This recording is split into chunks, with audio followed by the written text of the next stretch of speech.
Hello, स्वागत आहे तुमचं माझ्या यूट्यूब चॅनलमध्ये, ज्याचं नाव आहे आज काय स्पेशल। तर आज सकाळी टिफिन बनवायची गडबड होती, तर गडबडीमध्ये काही सुचेनाच की काय बनवू। त्याच्यानंतर मी फ्रीज उघडलं, फ्रीजमध्ये डांगराची एक खाप ठेवलेली होती, तर मग ती मी बाहेर काढली आणि ठरवलं की आज टिफिनसाठी डांगराची सुक्की भाजी बनवूया। तर त्यासाठी मी थोडा मसाला काढून घेतलेला आहे। त्यासाठी मी मिरची, लसूण, जिरे आणि कढीपत्ता, थोडीशी कोथिंबीर टाकून त्याचं वाटण करून घेतलेलं आहे। जास्त बारीक नाही करायचं आहे आपल्याला वाटण, थोडंसं जाडसर आपण थोडंच वाटून घ्यायचं आहे। तर मिक्सरमध्ये सगळा मसाला टाकून मसाला बारीक करून घेतलेला आहे। त्यानंतर मी डांगराची खाप आधी स्वच्छ धुवून त्याच्यानंतर त्याचे बारीक बारीक काप करून घेतलेले आहे। तुम्ही याच्यामध्ये बघू शकता, जास्त मोठे नाही जास्त छोटे नाही, एकदम असे मीडियम आकाराचे मी कट करून घेतलेले आहे। त्याला परत एका पाण्याने मी धुवून घेतलेलं आहे। त्यानंतर कढईमध्ये तेल टाकून त्याच्यामध्ये मोहरी, जिरे, कढीपत्ता चांगला तडतडला की आपण त्याच्यामध्ये आपलं वाटलेलं मसाला टाकणार आहोत। मसाला चांगला तेलामध्ये फ्राय झाला की त्याच्यामध्ये आपण टाकणार आहोत हळद आणि हिंग, मिक्स करून घ्यायचं आहे। त्याच्यानंतर आपण कट केलेले डांगराचे तुकडे आपण त्याच्यामध्ये ॲड करणार आहोत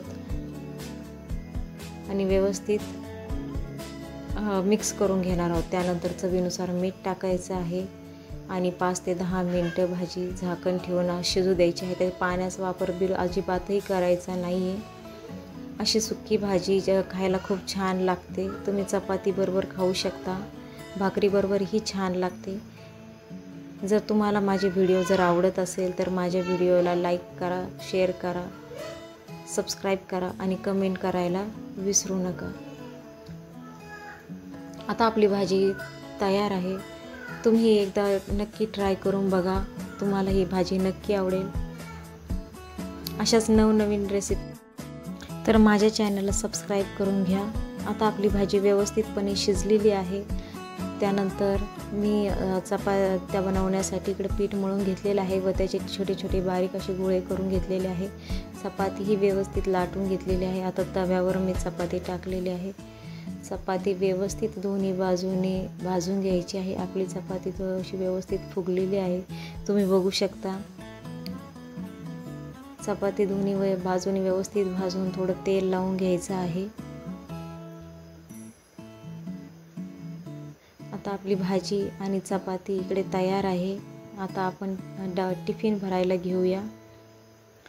तर टिफिनमध्ये मी टाकलेली आहे आपली डांगराची सुक्की भाजी आणि इकडे आहे मुगाचं फिक्कं वरण मी बनवलेलं आहे आणि त्यानंतर चपाती।